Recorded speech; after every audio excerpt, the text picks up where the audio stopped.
Welcome back to Epilogues, an unpacking of the weekly Haftorah. You're listening to Rabbi Yaakov Tramp.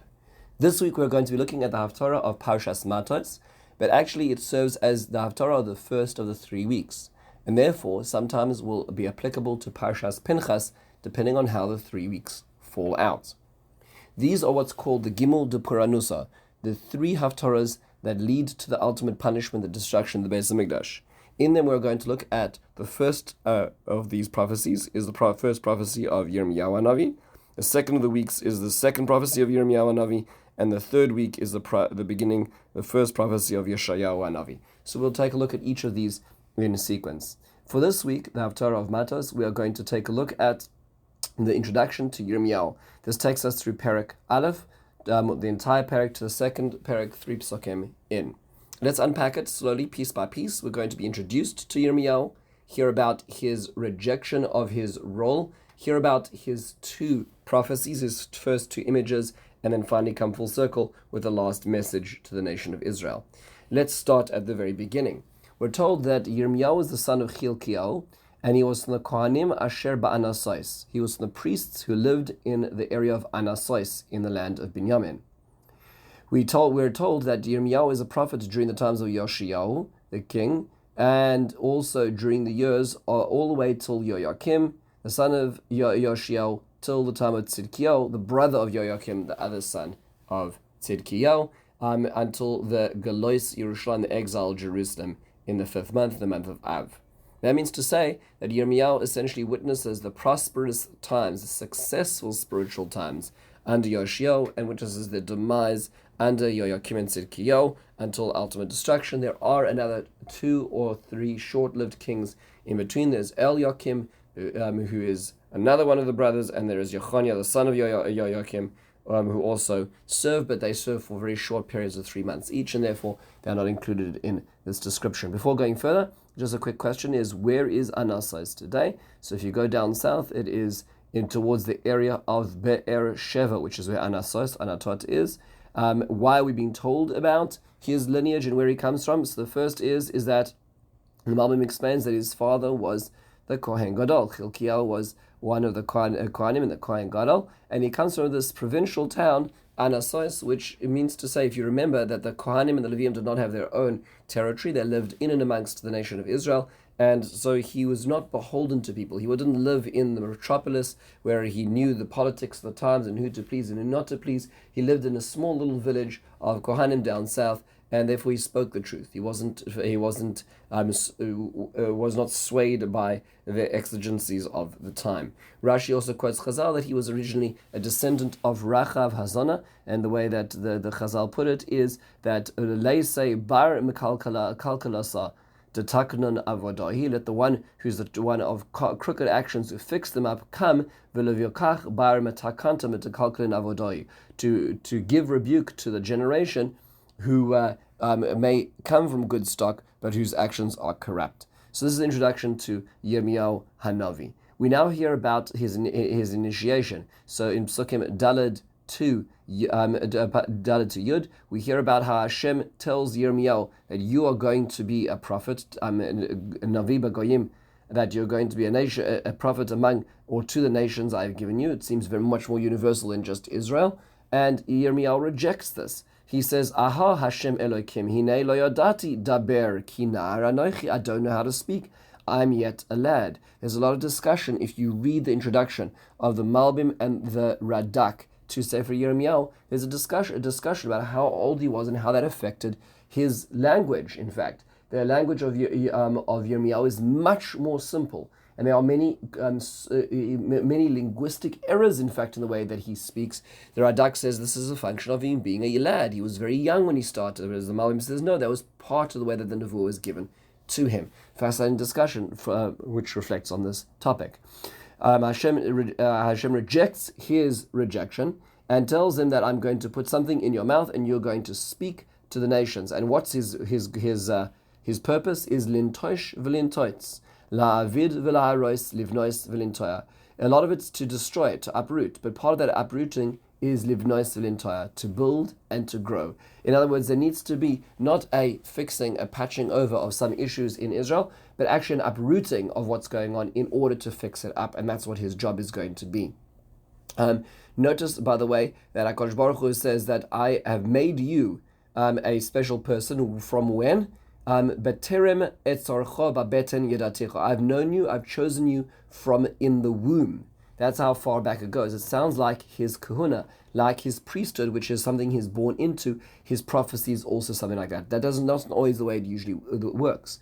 The way it regularly works is that a prophet is somebody who merits that, who works to become a prophet, and then ultimately gets prophecy. When it comes to Yirmiyahu, it's almost like his predetermined mission, because he is supposed to be this Navi Lagoyim, this prophet to the nations, including Israel as well.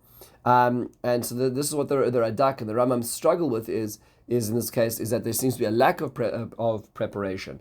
So instead of that, we hear about how Hashem puts something in his mouth, gives him the words to say. It sounds very similar to Yeshayahu Novim Perek Vav, where Yeshayahu also is given a divine speech over here. Yirmiyahu is a man of a mission. He's born into his job. So let's jump straight into the Nevuah. So we hear about two prophecies that he hears about. He sees a vision. He doesn't understand it, and HaKadosh Baruch Hu explains what he is seeing. The first vision is what's called a makel shaked. So he sees, God says to him, what is that you see? He says, I see this flowering stick. Hashem says, you saw correctly. What is the meaning of this? Ki shoked ani al devori la'asosoi. I am watching over my word to do it. The play on words, of course, over here is makel shaked, which means flowering, like the word shkedia. It is the almond, it is flowering. And Hashem says, I'm shoked, I am waiting and paying attention to this. What is the meaning of this as well? So first of all, the almond, which is the shkediyah, is the first of the bloomers. It's the first to bloom in the spring. So HaKadosh Baruch Hu is expressing a notion of this readiness to move forward. To move forward with what? Unfortunately, what's being described over here is distraction. That means to say, Hashem says, I'm about to tell you about terrible things that are happening, and they're not happening in centuries. They're happening in years. It's going to happen very soon. Understand what I'm about to tell you is immediate. And in fact, the Midrash Agada, as quoted in Rashi, says over here, and that the time it takes for the shaked, for this shkedia, for this tree to bring forth its blossoms until the completion of the ripening of its fruit is 21 days. That is significant because that is what the period of time is of the 3 weeks. What is the time between the Huvka Ha'ir, the breaching of the wall of Jerusalem, and the destruction of the temple, at least in the second temple time, and those are the 3 weeks which we observe as a period of mourning. So shkedia is actually the symbol of that, is this imminent destruction which has been had. It's worthwhile noting there's a beautiful essay by Rav David Sabato, who points out that this is very similar, this description, to the staff of Aaron. The staff of Aaron in Parashas Korach, which also gives forth blossoms, but over there it's a description of the chosenness of the Kohanim. Over here it's a description not of chosenness and Kedusha, but a description of destruction. And imminent destruction, which is about to ensue. We now hear about the next of these of the visions, the second vision which he hears, which he asks Yirmiyahu to describe what he sees, and he says, "Sir nafuach ani ro'eh, upanav mipnei tzafona." So he sees a pot which is boiling, and the opened area, the lip of the pot, is pointing northwards. So Hashem says that is correct. What you are seeing is mitzafon tipotach hara'ah. From the north, the evil will open. That's where it's going to come from, because I'm going to call all of the nations against you and bring them to Jerusalem, and I'm going to tell you what you're supposed to be doing, but you don't listen to me, and therefore your siege will not be successful. You will not be able to withstand the outside forces unless you are with me. If you listen to me, then I will protect your city. What does this mean exactly? What is happening over here? So Malbim explains that the vision of the pot over here, this boiling pot, is meant to be a expression of protection. The pot protects that which is within it from the outside elements. And this pot over here is only going to be successful if it has its lid on top of it. If it doesn't have a lid on top of it, no matter how thick the walls are, it's going to suffer the consequences of exposure. Hashem says to them, no matter how thick the walls of Jerusalem are, no matter how many garrisons of soldiers you put on the ramparts, if you don't have hashkacha, if you don't have emunah, which brings to providence, then ultimately your pot will not protect the contents. That's the image over here. We also need to pay attention to the notion of the north. Why is the north? Why is it open to the north?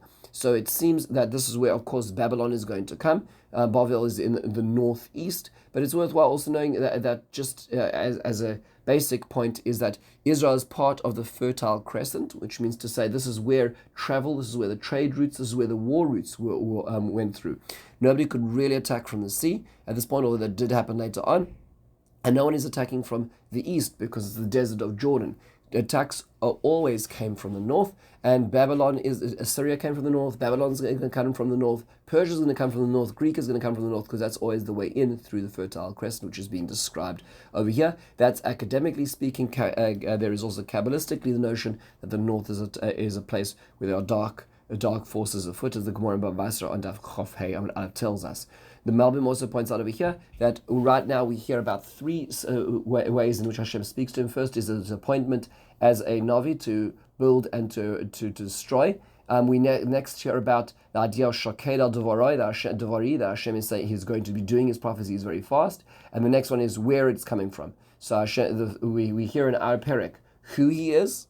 We hear about what is about to happen imminently and where it is going to come from. That is the contents of the first parak. We then hear the first three psukim of the next parak as we close the Haftorah, and we hear how HaKadosh Baruch Hu tells the Yirmiyahu now to go and speak to the people of Yerushalayim and say, to tell them, Zacharti la chesed nu'rayich avas klolosayich lechtech acharaba mebar be'eretz lo zerua.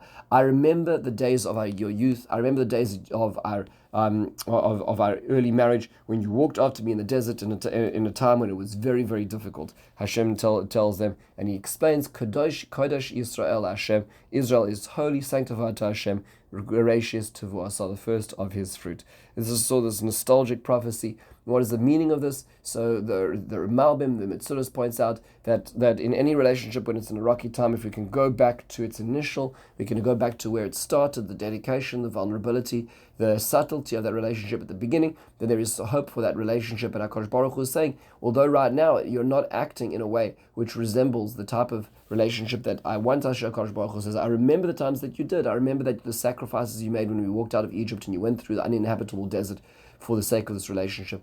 And there's a certain sense of tenderness that HaKadosh Baruch Hu brings up because of our sacrifices of old. The sacrifices our patriarchs, our matriarchs made for this relationship as well. Finally, we conclude with the words, Mereshis Tvuasa, that Israel is the first of the fruit of Hashem. What does that mean? So Rashi in the Torah says, why is it called Bereshis? Because it should have said Bareshis in the beginning. It says Bereshis in a beginning. Why does it say it that way? So Rashi says it's a contraction of the words Bishvil Rashis, because of Rashis. What is Rashis? Rashi quotes the first thing is Bishvil Yisrael Shenikru Rashis. Because of Israel called Rashis, quoting our pasuk in Yirmiyahu, that I've chosen you, which is why I created the world. So understand that although we're in a difficult place, and although that you're not acting and living up to the responsibilities of your side of the relationship, at the end of the day, Rashis Tevuasa, you are the first of our fruit. This is the reason why I chose you and set you upon this mission. With this, we conclude the first of the nevuos of Puranusa, of the punishment leading to the destruction of the Beis Hamikdash. We need to put ourselves into the audience's perspective of those listening to Yirmiyahu. Would we have listened to this message? Would we have been willing to change? And that's the question this Haftarah leaves us with. With this, we conclude. In the meantime, have a wonderful and meaningful day and a beautiful Shabbat.